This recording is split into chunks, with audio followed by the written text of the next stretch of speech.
Welcome to my YouTube channel. ನಾನು ಇವತ್ತು ತೀರ್ಥಹಳ್ಳಿ ಇದು ಪರಶುರಾಮ ದೇವಸ್ಥಾನ ರಾಮೇಶ್ವರ ದೇವಸ್ಥಾನಕ್ಕೆ ಬಂದಿದ್ದೀನಿ. ತೋರಿಸ್ತೀನಿ ನಿಮಗೂ. ಈ ದೇವಸ್ಥಾನಕ್ಕೆ ಬಂದೀನಿ. ರಾಮೇಶ್ವರ ಟೆಂಪಲ್ ತೀರ್ಥಹಳ್ಳಿ ಇರೋದು.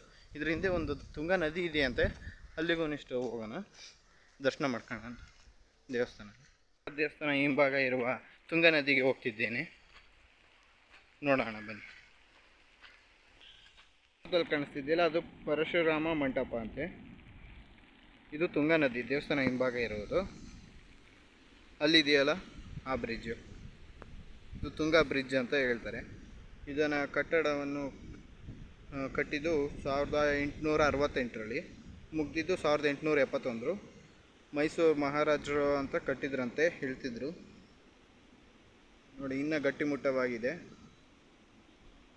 ತುಂಗಾ ನದಿ. ಇದು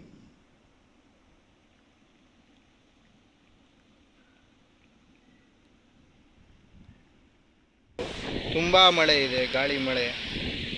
ತುಂಗಾ ನದಿ ಇದು.